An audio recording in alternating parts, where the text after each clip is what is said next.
Hello, Youngevity Nation. It is so good to be with you again. Just came off the road back here at home at the Youngevity office, and it's just really a pleasure to be able to share more new stuff with you and report some of the great things that are happening. I want to precede my remarks with a wonderful Olympic story going back to, I believe, 1954. Okay, I think I have to do this right here. 1954, okay, 1954. Roger Bannister was, of course, in the U.S. track team, and prior to 1954, nobody had ever broken the 4-minute mile. It was impossible, he said. It was physiologically impossible for a human being to run the 4-minute mile. Four-legged critters like greyhounds and horses could do it, but not human beings. Well, Roger Bannister did it in 1954 at the Olympics. He did it in 3 minutes and 59 seconds. It was only 1 second, but he broke it. After that, many people every year have broken it. Okay, now the record is 3 minutes and 43 seconds, and it keeps going down. That's because people know that it can be done, and so they put out every bit of energy they can. They psych themselves up, and they do every muscle fiber in their body to get the maximum performance. Okay, we're talking about epigenetics here, where you're maximizing your genetic potential for speed and strength in this particular event. And so the time keeps going down, where in 1954, everybody knew you couldn't do it. Well, when you look at human health, there's thousands of failed medical theories every century. You've heard me say this many times before. And many of these false theories still remain, but many of these false theories are being exposed as false theories, and the average person says, well, hell, I've been going to 14 experts, I've been going to 3 specialists, and I'm getting worse. I'm on 27 prescription drugs. Things just aren't working. Well, the human being is built, in fact, all vertebrates, let's start there, all vertebrates are built to maintain and repair themselves. Every tissue is meant to repair itself. Even bones can repair itself, even teeth. Enamel is difficult, but the dentine, the softer tissue in the bone, is easily repairable. I've seen people come to me and say, well, the dentine filled up my old cavity, pushed the old fillings out, and now the tooth looks like a tooth. They don't see the fillings anymore. It's amazing what your body can do given the raw materials. There's 2 things you have to do to maximize your genetic potential for maintenance and repair. And that is to eliminate all the bad stuff and to make sure you have an optimal amount of all the good stuff. I mean, it sounds simple, but it's not so simple because many of the medical guidelines, many of the foods in the supermarket are fighting against these truths. So let's look at some of the things. Taking Roger Bannister's example, I believe we can live much longer than the average. I think that the average right now is like 74, 76, depending on whose stuff you look at. For a human being in America, women live to be 78, men live to be 72 or 3 on the average. Obviously, some live longer, some live less, but that's the average. Well, when you look at the National Geographic cover stories over the past 50 years, there's many people who live to be 120, 141, 168, and they're still out there in the tea plantations harvesting tea by hand at age 168. And these are National Geographic stories, and they document stuff before they put them on a cover story, right? So I believe that the human being has the capacity to live well beyond 200, even yet today, way past biblical times, right? But I believe the human being has the capacity to live to be well beyond 200 because people who did not know what they were doing, they didn't do anything special, they didn't go out of their way to live to be 200, but they got to be 168. Cover story, National Geographic.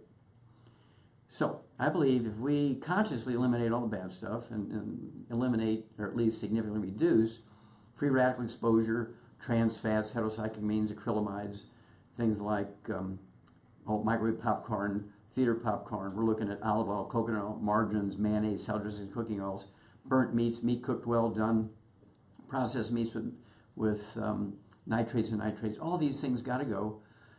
And again, fried foods. And that alone can improve your ability to live longer and healthier. Now you throw in, you guarantee that every known essential nutrient is provided in optimal amounts, or maybe optimal amounts plus 10%. Okay, so you're going to get a little extra, that you can get better. Okay, you can actually prevent diseases and eliminate diseases. Let's look at some of the cover stories in Time magazine over the last, say, 25 years. One of them, of course, was that obesity is now becoming an epidemic disease. Epidemics, of course, is normally used for infectious disease, but when the rate goes up like vertical, you know there's a problem. Well, one of the abstracted articles from a scientific publication in newspapers all across America, and I think it was like 2008, it was a cover story in Time magazine. They said that obesity is an epidemic now. And of course, we became the number one obese nation in the world at that time. The United States became the number one obese nation in the world. Now, for 125 years, we have been following the medical theory of obesity in that people who were obese ate too much and didn't exercise enough. And you can go to an inner city or even suburbs of the city, you'll find a fitness center and a gymnasium where you can go in and work out in machines and so forth, 5 or 10 of them per square block. And of course, you can get every kind of weight loss program on TV. You don't have to think. You don't have to count calories.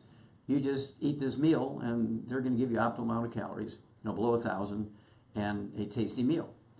And yet we became the number one obese nation with all these assets, all these various things designed to help us.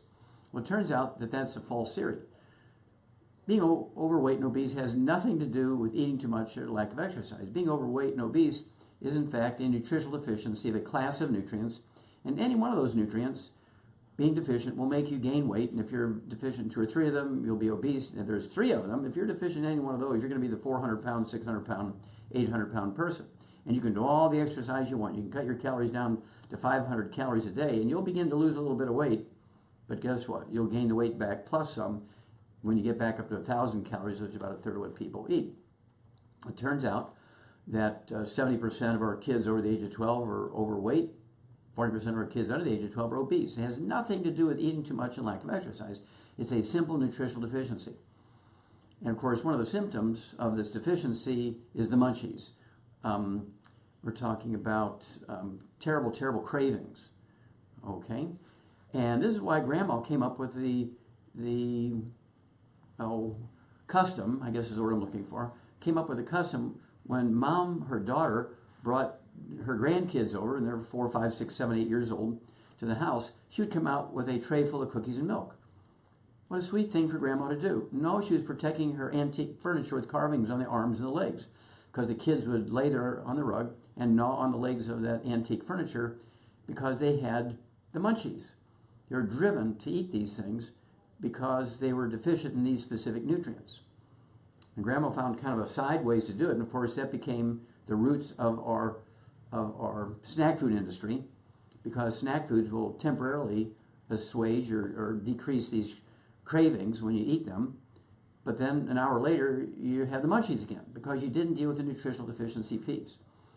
And so this is why we became the number one obese nation. It was a false theory, and yet doctors still talk about eating less, and they'll give you speed, and they'll give you all kinds of drugs, and of course, again, it's the meals and so forth. No, it's a nutritional problem. And of course, we're very, very happy with Youngevity, and we just have the keto diet and the keto bars. I love those things on the road. They're just perfect for me because it's easy to eat a lot of calories on the road. But of course, I've been taking the 90 essential nutrients twice a day for 73 years now, and I'm pretty fit for a guy who's 77 years old. In a couple of months, I'll be 77 years old, using the Chinese aging system, adding 9 months because the Chinese believe your age starts when you're conceived, not when you're born. And so I'm sort of 2 years away from being 80. And most people think I'm 50. Nobody's going to steal an airplane with me on it. Okay, I can still handle myself. And so the point that I'm making here is, if you give your body the 90 essential nutrients, it will do what it's meant to do, and that is to maintain and repair itself. Okay, I have so many people, thousands of people every month. Thousands of people every month who take the 90 essential nutrients, plus, the secret sauce, we call it, which is now Rev, which is the next generation of ASAP, Rev, and it accelerates the weight loss. And you can lose a half a pound to 2 pounds a day, and the magic here is you'll never gain the weight back. You'll never gain the weight back as long as you're sticking with the diet, staying away from the free radicals, fried foods, processed meats, oils, and gluten. Stay away from those things. Gluten's wheat, butter, iron, oats, so you can maximize your absorption of the nutrients. You are not what you eat, you are what you absorb. You've got to pay attention to that.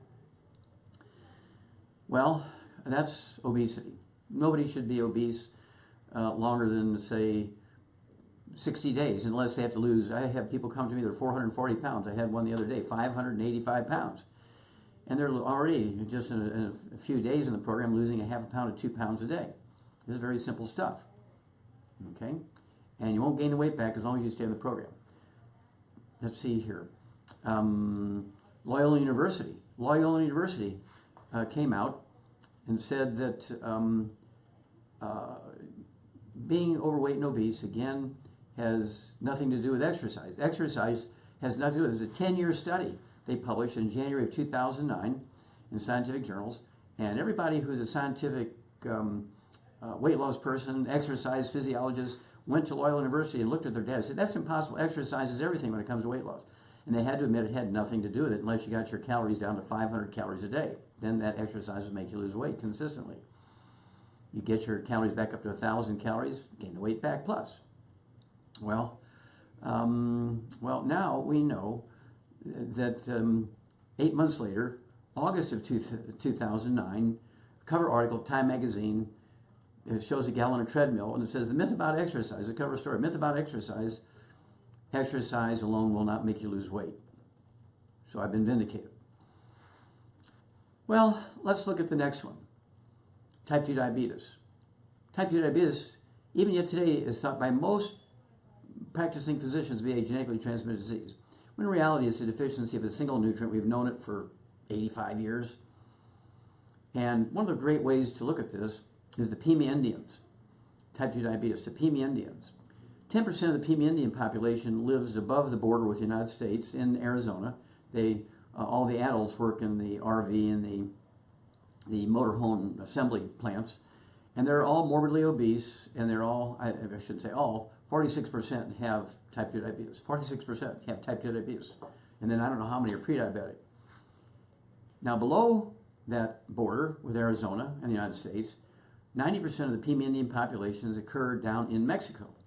And their rate of obesity and diabetes is 6%. Now wait a minute. 6% in Mexico, they have 90% of the population of Pima Indians, 46% in the United States and Arizona, the Pima Indians, and yet their genetics are exactly the same. Their gene pool was never interrupted by explorers or other Native American populations because nobody wanted to live like the Pima Indians. They lived out in this hard desert in Mexico, and they lived on scorpions and lizards and cactus. Nobody wanted to eat and live like that. And there was not enough water for livestock. There was not enough water for gardens. So nobody went there. So for thousands of years, they have this uninterrupted gene pool. The same genes in the Pima Indians in Arizona, and the same genes in the Pima Indians in Mexico. Remember, in Arizona, the Pima Indian obesity rate and diabetes rate, type 2 diabetes rate, is 46%. In Mexico, it's 6%. So what's going on here? Well, the Mexican Pima Indians are getting something in their food that the American Arizona Pima Indians are not. The American Pima Indians, the Arizona Pima Indians, are deficient in something that is found adequately in the food of the Mexican Pima Indians. Well, what is it? Well, it's more than one thing. It's this special class of nutrients. And that's because the Pima Indians in Arizona live like the Amish in America. Okay, the Pima Indians in, I take that back. The Pima Indians in Mexico live like the Amish, and the Pima Indians in Arizona live like everybody else in America. Okay, and of course this stuff is missing in their food. What is the stuff? Well, let's take a digression here from our course we've been going into and say, well, why is it that obesity, type 2 diabetes, arthritis, Alzheimer's disease, cardiovascular disease is going straight up? Why is there an epidemic of these diseases? Now, fatty liver disease is taking over in the top 3. Okay, fatty liver disease is one of the biggest causes of death in America. Everybody, 30% of Americans are going to be in line for a liver transplant in 10 years. What is going on here? Well, that's because these nutrients are no longer found in our food, not only in America, but also in the industrialized world. We rank 43rd when it comes to longevity. We rank 43rd when it comes to longevity. There's 42 other nations whose peoples live longer than us. And according to the National Geographic, the top 20 longevity cultures, which are all third world cultures except one, which is one of the small religions here found in America, okay, with the exception of that one little group, 19 out of the top 20 longevity cultures are all third world cultures.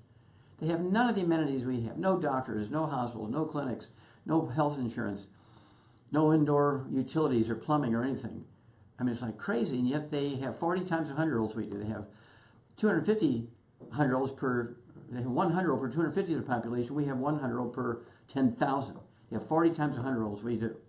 So what's going on here? Well, what's going on is these people who are living longer and healthier in the third world countries have things in their food we no longer have. So what is it? Well, because they don't have any utilities, guess what? Wood is the universal fuel amongst the Pima Indians in Mexico. They're living like the Amish.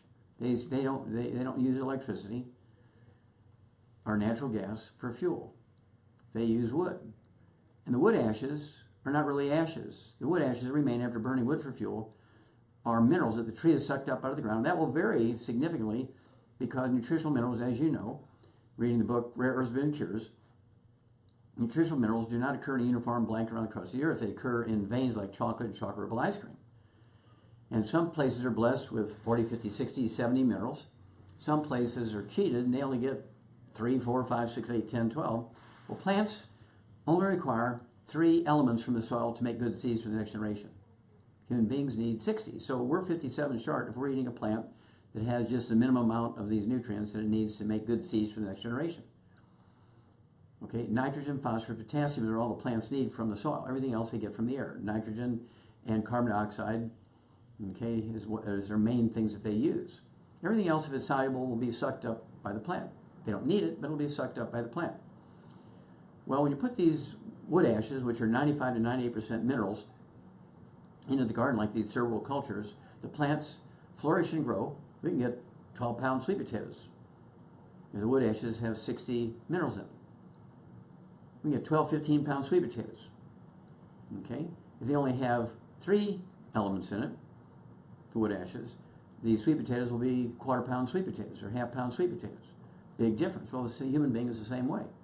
Okay? We will flourish taking all 90 essential nutrients because this is what we require to maintain and repair ourselves. All vertebrates, whether you're a fish or a turtle or a hummingbird or a flamingo or a human being or an elephant or a giraffe or a rat or a pig, a guinea pig, a dog, any critter you can name, any vertebrate requires these 90 essential nutrients. You get them in optimal amounts, your body's able to repair itself, maintain itself. You're going to maximize your genetic potential for longevity. And so, because the Pima Indians in Mexico are still using wood for fuel, putting the wood ashes into their gardens, these wood ashes contain the nutrients necessary to prevent and reverse type 2 diabetes and prevent and reverse obesity. What do you think about that? We deal with thousands of people. We deal with thousands of people every day with a supplement program designed to give them all known essential nutrients for vertebrates, including humans. Now, some of you remember that I have a book in the Smithsonian Institute, The Disease of Exotic Animals, and it was essentially my thesis for my postdoctoral fellowship, comparative pathology, which is kind of like a PhD in anything you might get a postdoctoral fellowship in. It's the equivalent of a PhD. And my thesis is a 1,200-page book, The Disease of Exotic Animals, which is found in the Smithsonian Institute. Now, what I learned in doing the autopsies on 17,000 animals of over 454 species of animals and 3,000 humans, and 10 million chemistries and 10 million slides of special stains, looking for pollution as a cause of or contributor to death and sickness from degenerative diseases. What I found out was the universal cause of these degenerative diseases was a deficiency of nutrients. And the same nutrient deficiency led me to this was type 2 diabetes in crocodiles. I'm finding type 2 diabetes in crocodiles who were just brought into the zoo. And did these crocodiles get type 2 diabetes because they ate a Baptist preacher in Africa who was on a mission and got eaten by the crocodiles and they got his genes that way? No. That's not what happened. All vertebrates that have a deficiency, particular deficiency, will get the same disease. That was a universal finding. That's why that book, The Disease of Exotic Animals, is in the Smithsonian Institute as a national treasure. Because what I learned doing all those autopsies, 454 species of animals and human beings, was that every vertebrate, no matter what it had, fur on it or scales or skin, without any of that stuff, if they were deficient in that nutrient, all vertebrates get the same disease. Nobody had ever thought of that before. Everybody thought type 2 diabetes was a genetic disease. It's not. It's a simple nutritional deficiency. And we began to treat the animals in the zoo with these nutrients, and sure enough, type 2 diabetes went away. Began to try in human beings. And type 2 diabetes, well, they can, let's say it this way, they can slowly wean down off their medication and be medication free. You call it what you want, right? We do this thousands of times a month. Been doing it for 40 years commercially with human beings. And of course, it's very, very exciting. We're talking about obesity, type 2 diabetes, arthritis. In 2002, it said that arthritis is now an epidemic. It was in 2002, cover article in Time magazine again. And that's because the nutrients that are necessary to prevent and reverse arthritis are no longer found in the food. And of course, the doctors always want to do the double knee replacements, the hip replacements. They want to give you all kinds of drugs for pain. And this is why we have so many people who are dying in America now from opioid overdose. It's actually, you're safer going to a street drug dealer and getting drugs from them than you are a doctor. There's so many people being killed by prescription drugs because they overdose, because it doesn't quite completely get rid of the deep pain when you have all this bone degeneration going on. And so it's imperative for people to not only get the 90 essential nutrients, give their bodies what it needs to maximize their genetic potential for maintenance repair, but also we can give them non-narcotic, safe pain relief. You know, you mix, say, 6 to 10 drops of the trauma oil, okay, from aromatherapy oil division, in a teaspoon or a couple teaspoons of CM cream, mix it up real good so it's universally distributed, and apply that to a sore joint, knees, hip, ankles, elbows, neck, back, fingers, toes, and within 15, 20 minutes, you're going to get significant or total pain relief for 3 to 5 hours. Do that 3 times a day, you have a pain-free day. Well, you don't need to be on addictive drugs for pain relief. And so why do doctors do that? Well, you have to come in every month to renew your prescription. So, well, that's how we're going to prevent them dying, was we have to come in and examine and make sure that they're not overdosing.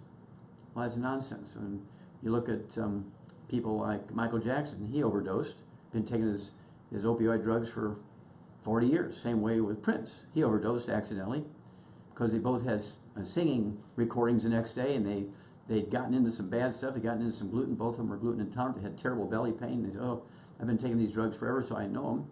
And so I'll just take a double dose tonight to relieve my pain so I'll be able to wake up refreshed and be good for the recording.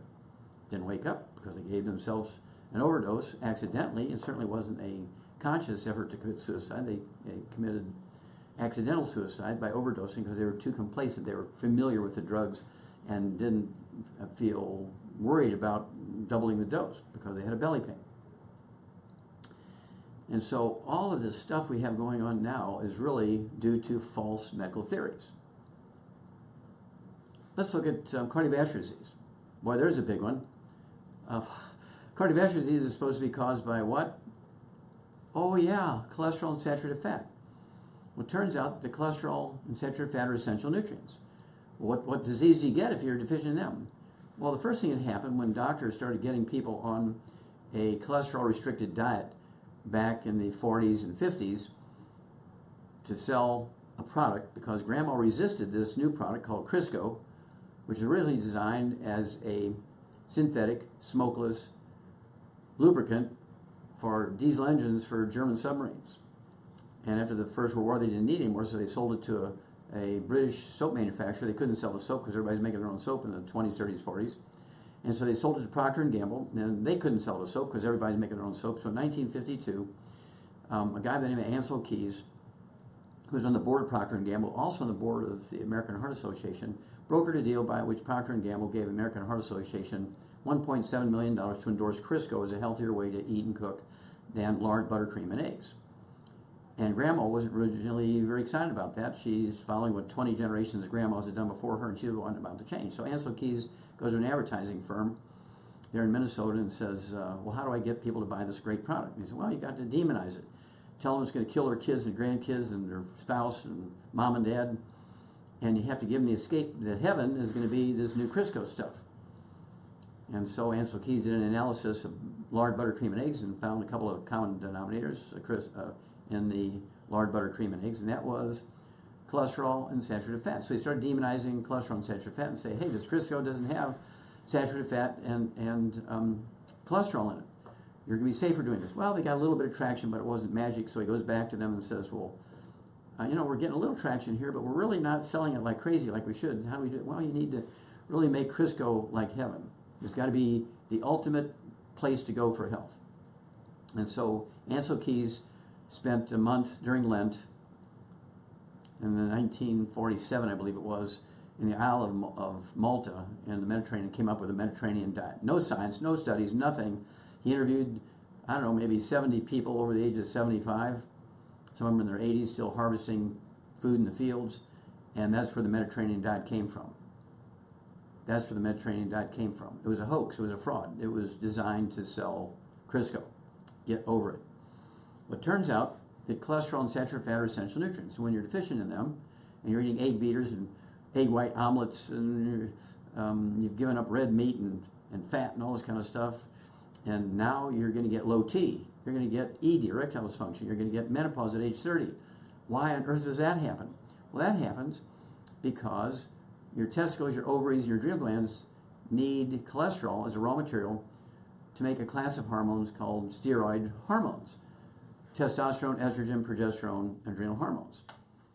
Well, the pharmaceutical industry says, we're very stupid. I mean, they're talking about themselves here. We're very stupid. We're telling people for free how to lower their cholesterol. So they came up with a line of drugs called statin drugs to lower your cholesterol. And they were very good. They lowered your cholesterol, absolutely. And what did you get for it? Within a year, we got Alzheimer's disease. Alzheimer's disease is a simple nutritional deficiency disease of a single nutrient. Of course, if you're deficient in other nutrients that are cofactors for it, it makes it even worse. Okay? You think about it. Because the entire industrialized world has switched over to the, quote, Mediterranean diet, to the using margarine instead of butter, using things like non-dairy coffee creamers.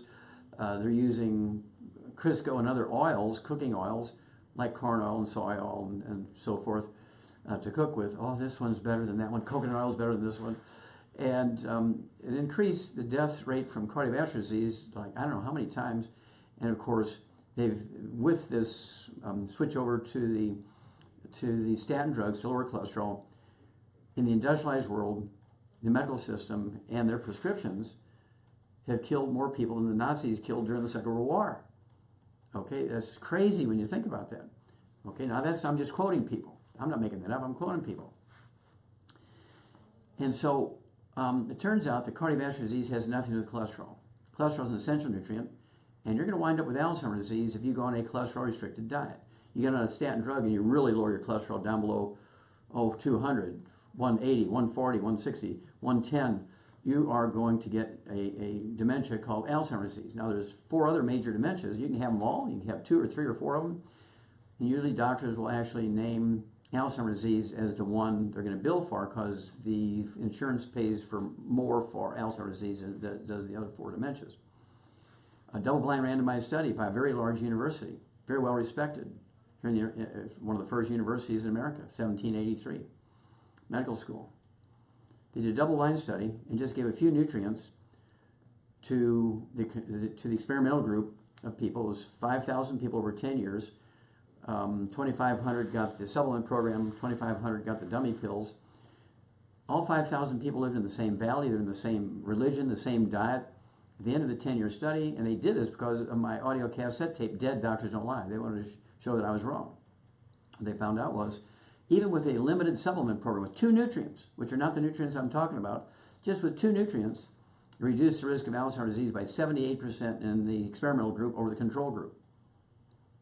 Did anybody talk about that? No, everybody says, oh, Alzheimer's disease is a disease, nobody knows what causes it, and it's impossible to reverse it or prevent it. Well, that's nonsense.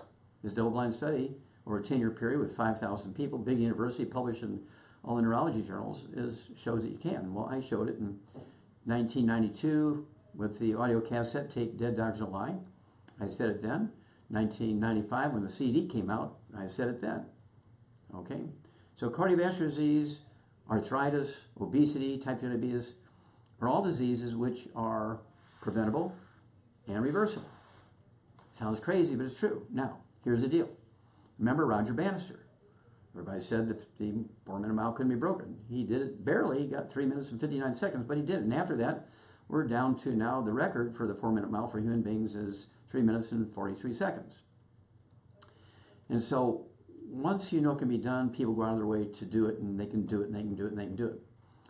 Well, if people not knowing what they're doing can live to be 120, 141, 168, cover stories documented in the National Geographic, if you go out of your way to eliminate the bad stuff and add the good stuff, the odds are you'll be able to add many healthy years to your life. I want to spend time on a couple of more here. All birth defects are caused by nutritional deficiencies of the embryo. I'll repeat that. All birth defects are caused by nutritional deficiencies of the embryo. Of course, there's some exceptions. Drugs like thalidomide, which is a drug, I think it was made in Australia, and it was designed to deal with women's morning sickness when they're pregnant, cause babies to be born without arms and legs. Well, that's toxicology causing that stuff. And of course, the German measles has been shown to cause certain birth defects and so on. And it's one of those things where everything else, really, that's not due to an infectious disease, is not due to a poison coming into the mother in the appropriate time of pregnancy to cause this birth defect. All birth defects, including Down syndromes, are totally preventable. We've eliminated all these birth defects that still plague people in animals. That's one of the reasons why this book, The Disease of Exotic Animals, is in the Smithsonian Institute. One of the big problems in animals in zoos back in the 50s and 40s and 60s when I came back from Africa in 1967 to work with Ron Perkins with the Center for the Biology of Natural Systems, where I did my 20,000 autopsies, was all the birth defects. We're getting llamas born with cerebral palsy. We're getting foxes born with cleft palate. We're getting crocodiles with type 2 diabetes.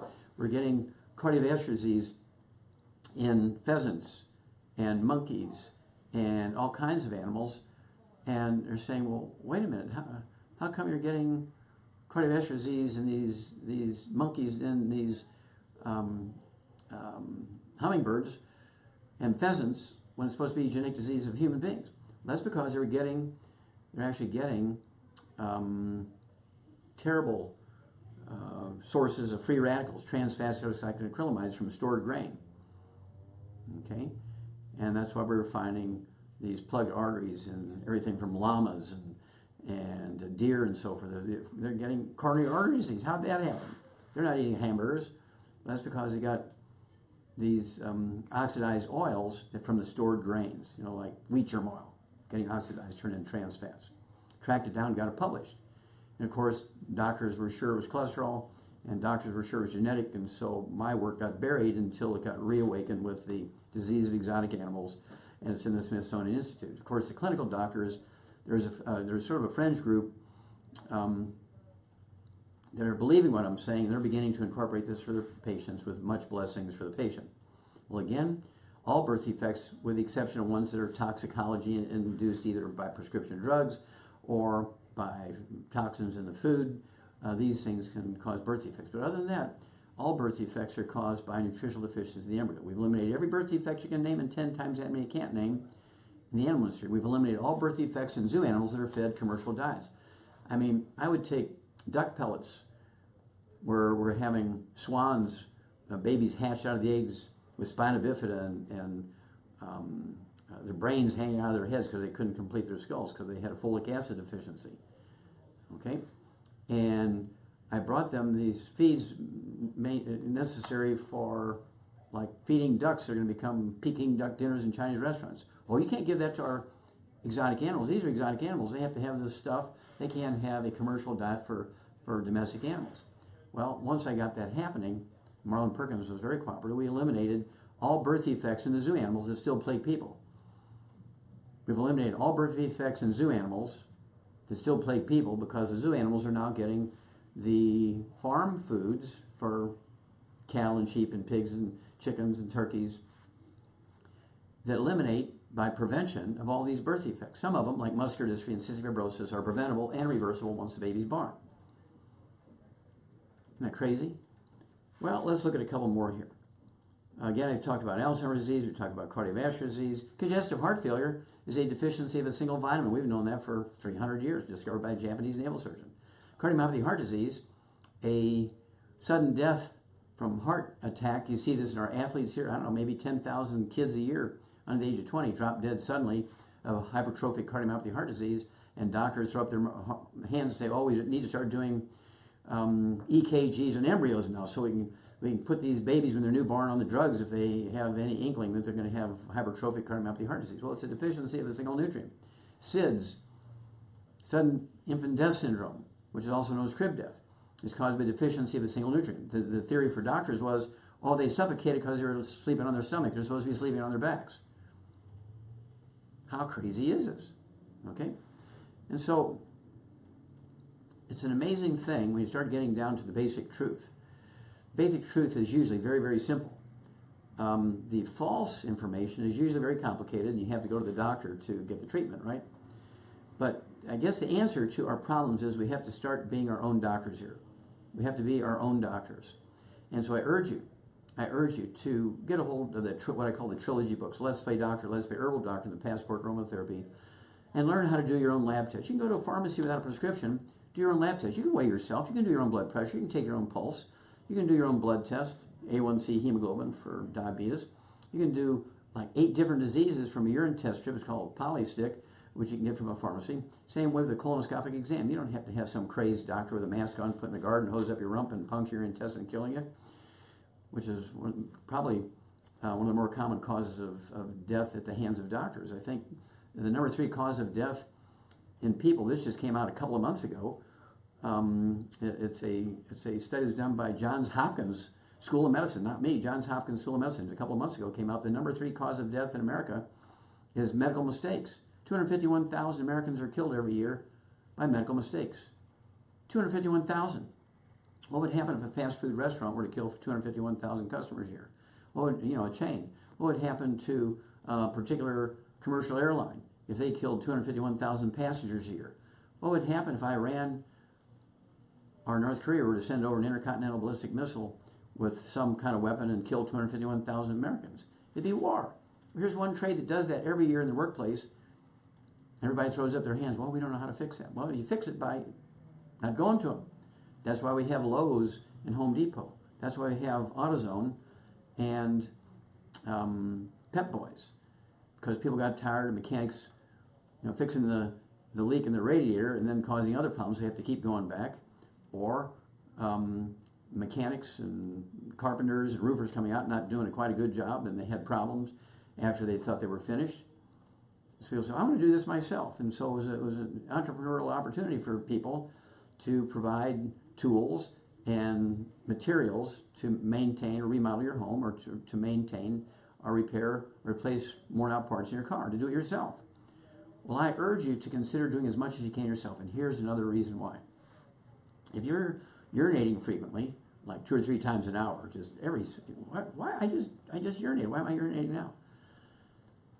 And you're losing weight despite eating a lot, and you talk to people about it and say, you got the symptoms of type 2 diabetes. You might want to go to the doctor and check that out. If you go to the doctor and your blood sugar is like 160, you got type 2 diabetes, but it's also now in your permanent medical record. Guess what happens to your insurance rates? Your insurance rates, your premiums will triple, your deductible will triple or quadruple. But if you have all those symptoms of type 2 diabetes, you go to the pharmacy and you get just a simple bottle of 5 test strips for $1.50 each. Before breakfast the next morning, you do a fasting blood test. Your blood sugar is 95. You don't have type 2 diabetes. But if your blood sugar is maybe 125, 130, you're pre-diabetic. If it's over 140, you're diabetic. You get on a supplement program. You get rid of the bad foods. Guess what?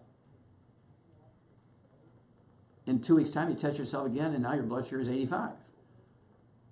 Now you're not a diabetic any longer. Guess what? It did not affect your deductible and your insurance, and didn't affect your premium rates. Are you seeing your advantage to doing these things yourself? Plus, the odds are you won't kill yourself. The odds are you won't kill yourself by doing your own testing. You don't need to do a CAT scan or an MRI to see if you have degenerative disc disease. Just stand against the wall with a hard floor like a bathroom or a kitchen floor and barefoot. Put your back up against that door jamb. Let somebody hold the pen or the pencil parallel with the floor. Put a dot on that door jamb like you used to do for kids to show them they're growing. And you go from the floor up to that dot. By golly, I'm 2 inches shorter. I'm a half inch shorter than I was when I was 20 years old. You have degenerative disc disease. You take the supplements, stay away from the bad foods. Your body can maintain and repair itself. That's why we have stem cells. We actually have one of our programs which give the stem cells nutrients they need to get to work instead of hibernating. Okay, you want to look at the immortalium for that sort of thing. We all have stem cells. You don't have to pay $40,000 to have stem cells. We have probiotics. You don't need to go to the hospital where they're going to take their head nurse's bowel movement and put it up into you with a enema and say, okay, now we've given you probiotics, charge you $15,000, $20,000 to have the head nurse's bowel movement put up your rectum. I mean, I think triple treat chocolate is a lot better way to do it to get probiotics than it is to have the doctor's head nurse's bowel movement put up your rectum and spend $40,000 for probiotics and stem cells. And so you got to start thinking about cost, downstream effects in your insurance costs, your premiums, and your deductibles, plus the possibility of injury and death. Think of all the people you've heard of in your church family, your neighborhood, your schools, your family, who've been killed or injured as a side effect of going to see a doctor. Remember, 251,000 are killed each year by medical doctors, just simple medical mistakes. And I'm going to finish up today by saying, let me say one more thing before I finish up. And that is, I get diverted here, I get so excited. But one of the things I want to say is, to prevent all these birth defects, I don't care how many birth defects you've had in your family, or you've read about them in your community, they're not genetic. What you do, you have a couple that's running around together, you get a couple that's getting engaged, you get a couple that's getting married, don't give them a $500 gift certificate. Don't give them towels that are monogrammed with their initials. Do not give them a set of linens to start their household. You get them on the 90 essential nutrients, 16 minerals, 16 vitamins, 12 amino acids, 3 fatty acids, both the male and the female, and make sure they're staying away from all the bad stuff, which would include drugs, right? Pharmaceuticals, because there's all kinds of ways to deal with things other than pharmaceuticals. You can do it yourself. It's a lot safer and, in most cases, more efficient, more effective. Because remember, antibiotics will kill bugs. It'll kill bacterial pneumonia, kill bacterial meningitis, kill salmonella, kill syphilis. But antibiotics are the only pharmaceuticals that cure anything. All other pharmaceuticals only treat symptoms. All other pharmaceuticals treat symptoms. If you give your body the raw materials it needs, your body has a system built in within it. It has your own stem cells to rebuild you. That's the secret here. And I just want to remind you, make sure that every one of these people, the young people, are getting the 90 essential nutrients before they're thinking about getting pregnant. And we can end all birth defects. Like we did in the animal industry, we can do it in the human health. We can eliminate all birth defects. Obviously, we can't protect the nutrition. Drugs, people are using drugs, impact the embryo. People who are getting infected with viruses and things that do affect the embryo. Other than those things, you can prevent all birth defects. I'll throw one more thing, and I keep saying one more thing. I'll keep throwing one more thing. One of the bad things you got to give up is gluten, wheat, barley, rye, and oats, because wheat, barley, rye, and oats cause a contact enteritis and inflammation in your intestines. And that must be new. It must be GMO. What's going on here? No, this happened thousands of years ago when, during the Bible days, farmers switched over from millet to wheat. A millet seed head is only a ½ inch or 3/4 of an inch long. A wheat seed head, barley seed head, oat seed head is 3 inches long. So you quadruple your yield by switching grains you're going to grow on your property. And that's why they switch. Well, the old Egyptian physicians started recording new diseases they've never seen before. These diseases associated with nutritional deficiencies secondary to gluten intolerance are not new things. But diseases like lupus, your doctors will say are autoimmune. They're not.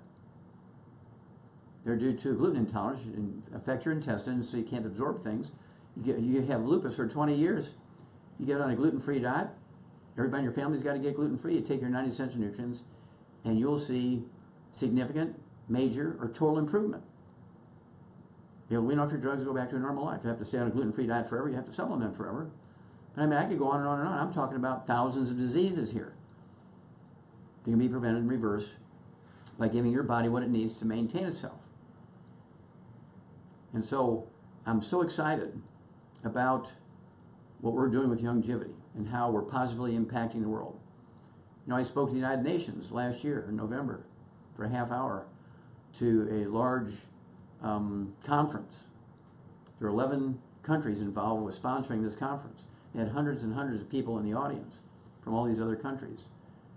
You know, the entourages, the various ambassadors. The world is becoming interested in this. We're going into more and more new countries. There's more and more companies wanting to join us in this great mission we have to help our people live longer and healthier. And always remember the Roger Bannister story. The 4-minute mile could not be broken. Well, I believe we can all live to be 200 or more if we eliminate all the bad stuff and consciously, at our proper dose per body weight, take the 90 essential nutrients. I believe we can all live to be well beyond 200. Be 200 chronologically and be 25 to 30 biologically. That's going to be beautiful. I want you to come along with me, not only with the Youngevity Nation, but all human beings all over the earth. We want each and every one of you to participate. And if you're not in a Youngevity position yet, contact your Youngevity associate and join us. God bless each and every one of you. I know He loves you. Thank you very much.